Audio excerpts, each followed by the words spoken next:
வணக்கம். கிருஷி மகளிர் and society network சார்பில் சொல்லிக்கிறேன். வீடியோக்கு போகிறதுக்கு முன்னாடி, சப்ஜெக்ட்குள்ளே போகிறதுக்கு முன்னாடி நம்மளோட சேனல் சப்ஸ்கிரைப் பண்ணி வச்சுக்கோங்க. ஏன்னா கவர்மெண்ட்டில் நடக்கிற டே டு டே இன்ஃபர்மேஷனு நமக்கு தேவையான அடிப்படையாக ஒரு நடுத்தர குடும்பத்துக்கு தேவையான என்ன இன்ஃபர்மேஷனோ அதை மட்டுமே கேதர் பண்ணி நம்ம வீடியோவை போடுறோம். சின்ன பசங்கள்லேருந்து ஸ்கூலில் என்ன நடக்குது, காலேஜில் என்ன நடக்குது, அன்றாட தேவைகள் என்ன கவர்மெண்ட்டில் அனௌன்ஸ்மெண்ட் பண்ணுறாங்க எல்லாமே வந்து உங்களுக்கு அப்டேஷன் கொடுத்துட்டே இருப்பேன் சைட் பை சைட் டெய்லியும். ஸ்கீம்ஸ், கவர்மெண்ட் ஸ்கீம்ஸ், சென்ட்ரலோ ஸ்டேட்டோ, இது எல்லாமே வந்து உங்களுக்கு சைட் பை சைட் வந்துகிட்டே இருக்கும். நியூஸை விட உங்களுக்கு இன் டீட்டெயில்டாக கொடுப்போம். ஸோ அந்த வகையில் இன்றைக்கி நம்ம பார்க்க போகிறது பார்த்திங்கன்னா, நேற்றுக்கு சட்டசபையில் சிஎம் சார் டிக்ளேர் பண்ணியிருக்கிறது அன்னபூர்ணி சூப்பர் 6ல் அதை வந்து 3 அப்படின்ற அடிப்படையில் இப்போதைக்கு நான் கொடுக்க ஆரம்பிக்கிறேன்னு சொல்லிட்டு 3 சிலிண்டர் வருஷத்துக்கு அப்படின்ற மாதிரி கொடுக்க ஆரம்பிக்கிறதுக்கு டிக்ளேர் பண்ணியிருக்காரு. இது எப்போலேருந்து கிடைக்கும் அப்படின்னா, பொங்கல் அந்த இதில் இருந்து உங்களுக்கு கிடைக்கும். இதுக்கு ஏதாவது தகுதி இருக்கா, மகளிர் உரிமை தகுதி மாதிரி ஏதாவது இருக்கான்னா ஆமாம், இங்கேயும் வந்து 2.5 லட்சம் குடும்ப வருமானத்துக்குள்ளே இருக்கிறவங்களுக்கு உங்களுக்கு கேஸ் சிலிண்டர் வருஷத்துக்கு 3ன்ற மாதிரி அனௌன்ஸ்மெண்ட் பண்ணியிருக்காங்க. இது எப்படி கிடைக்கும், அவங்களே வாங்கி கொடுத்துருவாங்களா சிலிண்டர் அப்படின்னா அப்படிலாம் கிடையாது. நீங்கள் புக் பண்ணுவீங்க, நீங்கள் வாங்குவீங்க. யார் யார் வாங்கியிருக்காங்கன்ற அந்த பெனிஃபிஷியரி லிஸ்ட்டை கவர்மெண்ட் வாங்கிட்டு அந்த 2.5 லட்சத்துக்குள்ளே வர்ற அந்த குடும்பத்தினர்கள் எல்லாத்துக்கும் அவங்களே டைரக்ட் ஃபண்ட் ட்ரான்ஸ்ஃபரை நம்ம அக்கௌண்ட்டுக்கு பண்ணிடுவாங்க. அப்படி யார் யாரெல்லாம் எலிஜிபிள் அப்படின்னா 2.5 லேக் ஒன்று, சிறு குறு விவசாயிகள் 2, அதுக்கப்புறம் நடுத்தர மிகவும் நலிவடைந்தவர்கள், அதுக்கப்புறம் உடல் ஊனமுற்றோர் இருக்கிறாங்கன்னா ஒரு குடும்பத்தில் அந்த குடும்பத்துக்கு கம்பல்சரி, அது இரஸ்பெக்டிவ் ஆஃப் இன்கம் அப்படின்ற மாதிரி தான் சொல்லியிருக்காங்க. தென் இதுக்கான டோட்டலாக பார்த்தீங்கன்னா 4000 கோடி ஒரு வருஷத்துக்கு இதுக்குன்னு சொல்லி டிக்ளேர் பண்ணுறாங்க. அப்போது ஆல்ரெடி வந்து பார்த்தீங்கன்னா 1,22,000 கோடி நம்ம கடனில் இருக்கிறோம். கடனில் மீன்ஸ் ஒரு வருஷத்துக்கு டெபிசிட்டாக, அதாவது வரவுக்கு செலவுக்குமான வித்தியாசம் ப்ளஸ் மூலதன செலவு, இதெல்லாம் போக மீதி வந்து நம்ம இவ்வளோ கடன் வாங்கணுன்ற மாதிரி இருக்கும்போது 1,22,000 கோடி ப்ளஸ் இது ஒரு 4,000 கோடி, என்னாச்சு 1,26,000 கோடி. ஸோ ஆக மொத்தம் கவர்மெண்ட் வந்து இன்னும் கடன் வாங்க போகுது. அது யாருக்கு? நமக்கு. கடன் வாங்கினா நாளைக்கு என்ன ஆகும்? ஆட்டோமேட்டிக்காக நம்ம மேலே வரி, தண்ணி வரி, இந்த வரி, குப்பை வரி, லாரி வரின்னு சொல்லிட்டு எல்லா வரியும் போட்டு நமக்கு ஒரு வழி ஆக்கிடுவாங்க. இது எதுக்காக? அடிப்படை கட்டமைப்புக்கு என்னவோ வர வருமானத்தை வச்சுட்டு அதுக்கு களவாக பண்ணிட்டு போனால் இன்னும் சிறப்பாக இருக்கும் இல்லையா? மக்கள் எல்லாம் எந்த ஒரு பிரச்சனையும் இல்லாமல் இருப்பாங்க. தென் செகண்டாக பார்த்தீங்கன்னா, மகளிர் வந்து இலவச பேருந்து பயணம் ஆல்ரெடி இருக்கு இல்லையா? பேருந்து பயணம் அது ஒரு குறிப்பிட்ட பஸ்.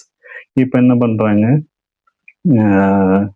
நீங்கள் வித்தின் அந்த ஊர்னா அந்த ஊர், இப்போ திருப்பூர்னா திருப்பூருக்குள்ளேயே என்னென்னலாம் எந்த பஸ் வந்தாலும் கவர்மெண்ட் ரிலேட்டட் பஸ் வந்தால் அதில் நீங்கள் போய்க்கலான்ற மாதிரி இருக்கும். அதே மாதிரி ஒரு டிஸ்ட்ரிக்ட் டு இன்னொரு டிஸ்ட்ரிக்ட், அதுக்கும் மப்சல் பஸ்ஸில் மட்டும் ஃப்ரீ. ஏசியோ, ப்ரீமியரோ, சூப்பர் டீலக்ஸோ அதெல்லாம் நீங்கள் எலிஜிபிள் கிடையாது.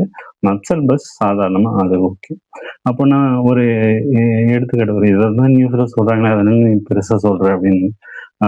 நீங்கள் இப்போ சென்னை டு கன்னியாகுமரியோ இல்லை திருப்பூர் டு கன்னியாகுமரியோ போகணும்னு நினைக்கிறீங்க, ஒரே பஸ்ஸில் பாயிண்ட் டு பாயிண்ட் வந்து நீங்கள் ஏறி போக முடியாது. ஒரு டிஸ்ட்ரிக்ட் டு ஒரு டிஸ்ட்ரிக்ட் போய் இன்னொரு டிஸ்ட்ரிக்ட் அந்த டிஸ்ட்ரிக்ட் போய் இப்படி தான் போக முடியும். ஸோ அந்த விதத்தில் ஒரு ரெஸ்ட்ரிக்ஷன் மட்டும் வருது. முதல்லாம் மலைவாழ் இடங்கள், கொடைக்கானல், ஊட்டி, ஏற்காடு, இதுக்கெல்லாம் வந்து எலிஜிபிள் இல்லை இந்த மாதிரியான இலவச பயணம். இப்போது இது எலிஜிபிளாக மாற்றிருக்காங்க. எல்லாமே எல்லா இடத்துக்கும் அப்படின்ற மாதிரி எலிஜிபிளாக இருக்காங்க. இது மூலமா வந்து வேலைக்கு போகிறவங்க இதெல்லாம் வந்து பயனடைகிறாங்க.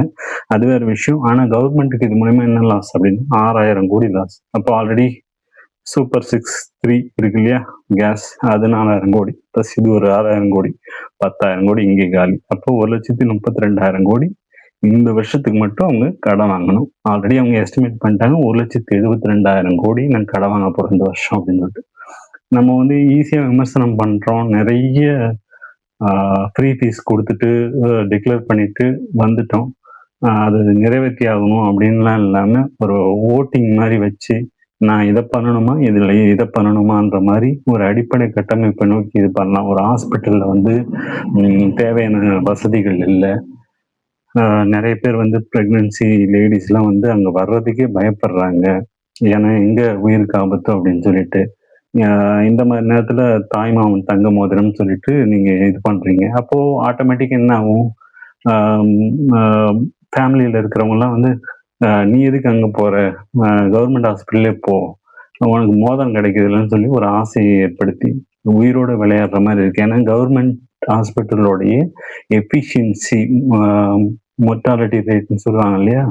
அதெல்லாம் வந்து அ ரொம்பவே வொர்ஸ்ட்டா இருக்கு. ஸோ அந்த இதெல்லாம் தரத்த உயர்த்திட்டு இத அனௌன்ஸ்மென்ட் பண்ணா பரவால்ல.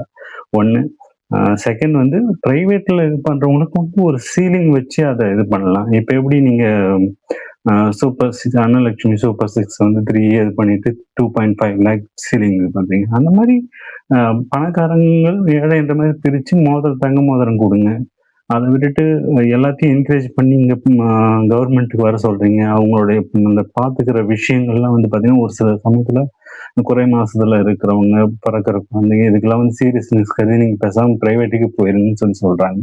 அப்படி இருக்கும்போது, குடும்பத்துல இருக்கிறவங்க பிரஷரால இது வந்து உயிருக்கே வந்து ஒரு ஆபத்தா முடியும். இதுவரைக்கும் எல்லாரும் பிரைவேட்டுக்கு போறதுக்கு காரணம் என்ன அப்படின்னா, பரவால்ல 30ஓ 40,000மோ போகட்டும். நமக்கு உயிருக்கு எந்த பிரச்சனையும் இல்லாம இருந்தா பரவாயில்லன்ற மாரி அந்த அடிப்படையில தான் எல்லாம் போறாங்க. இப்போ ஆ ஒரு ஆட்டோமேட்டிக் பிரஷர வந்து ஏற்படுத்துற மாரி இருக்கு. ஸோ அந்த விஷயத்தையும் நீங்க கொஞ்சம் கன்சிடர் பண்ணா பரவால்ல. அந்த பிரெக்னன்சி லேடியோ மத்தவங்களுக்கோ அது கிடையாது. பட் குடும்பத்துல இருக்கிறவங்க அவங்கள ஃபோர்ஸ் பண்ணுவாங்க. ஸோ அதோட விளைவு உயிரிழப்புன்ற மாரி வந்துரும் இல்லையா? ஸோ அதுதான். தென் ஜெனரலா இன்ஃபர்மேஷன் பார்த்தீங்கன்னா, தொகுப்பு இதுல வேலை பார்க்குற பாலிடெக்னிக்ல வேலை பார்க்குற புரொஃபசர்ஸ்க்கு வந்து 25,000லேருந்து 30,000 இன்க்ரீஸ் பண்ணியிருக்காங்க. கவர்மெண்ட் ஆர்ட்ஸ் காலேஜ்ல அ ஒர்க் பண்ற புரொஃபசர்ஸ் தொகுப்பூதியத்துல டெம்பரவரியா இது பண்றவங்களுக்கு 30,000லேருந்து 35,000 இது பண்ணியிருக்காங்க. இதெல்லாம் வரவேற்புக்குரியது தான். ஏன்னா, பெர்மனன்ட்டா இருக்கிறவங்க 1,50,000 வரைக்கும் வாங்குறாங்க. இவங்களும் அதே ஒர்க் தான் பார்க்குறாங்க. அப்படி இருக்கும்போது, இவங்களுக்கு இந்த ஹைக் வந்து ரொம்பவே வரவேற்கத்தக்கது தான். திரும்பவும் ஒரே ஒரு வேண்டுகோள் தான். ஆ இலவசங்கள விட்டுட்டு மக்களுக்கு தேவை இப்போ நகரப்பகுதியில பார்த்தீங்கன்னா, குப்பைகள் வந்து அதிகமாயிட்டு இருக்கு. சென்னையா இருக்கட்டும், ஈவன் திருப்பூரா இருக்கட்டும், இல்ல கோயம்புத்தூரா இருக்கட்டும், எல்லா இடத்துலயுமே இருக்கு. அந்த குப்பை கொட்டுறவங்க கிட்ட போய் கேட்டா கூட, "உனக்கு என்னப்பா நீ சொல்லிட்டு போயிடுற. நாங்க இங்க எங்க கொட்டுறதுன்னே தெரியாம இது பண்ணிட்டு இருக்கோம்" அப்படின்னு. அப்போ அதோட மேனேஜ்மென்ட் வந்து எப்படின்னு தெரியல. ஒரு சுத்தமான குடிநீர் அத இது பண்ணலாம். அ காமராஜர் கனவு கண்ட மாதிரி அவர் கட்டின பாலங்கள், அவர் கட்டின டேம் இதுதான் இன்னமும் இருக்கு. அப்படி ஒரு வலுவான ஒரு இத வந்து நீங்க ஒரு வந்திருக்கீங்க. நீங்க ஒரு மாற்றத்த உருவாக்குவீங்கன்னு சொல்லிட்டு தான் இது பண்ணியிருக்கோம். நீங்களும் அதே பாதையில போற மாரி இருக்கு. டிஎம்கே, ஏடிஎம்கே இவங்க என்ன பண்ணாங்களோ ஃப்ரீபீஸ் குடுத்துட்டு நம்ம மண்ண அதுல கொஞ்சம் நீங்க அத கொஞ்சம் அடிக்க மாட்டீங்க. ஆனா மத்தவங்கலாம் அதெல்லாம் முடிச்சு விட்டாங்க.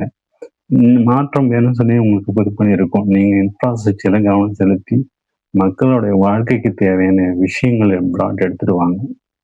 அது ரொம்ப ரொம்ப இம்பார்ட்டன்ட். இப்போ ஆந்திராவுல இருக்கிற ஒரு எம்பி கூட சொல்லியிருந்தாரு. நீங்க எல்லாத்துக்கும் ரெஸ்ட்ரிக்ஷன் போட்டு, இருக்கிற மொத்த நிறுவனத்தையும் புதுசா ஆரம்பிக்கிற நிறுவனத்தையும் எங்களுக்கு அனுப்பிடுறீங்க. இதே மாதிரி பண்ணுங்க அப்படின்னு சொல்லி சிரிக்கிறாரு பார்லிமெண்ட்ல.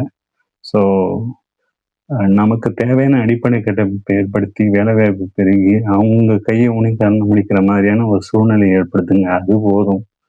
ஒரு கவர்மெண்ட் ஹாஸ்பிட்டல்ல போனா டைம் டு டைம் வந்து இது பண்ற மாரி பண்ணா அது ஓகே. இப்போ ஒரு சில ஆரம்ப சுகாதார நிலையம் ஹாஸ்பிட்டலுக்கு முன்னாடியே பிரைவேட் ஹாஸ்பிட்டல் இருக்கு.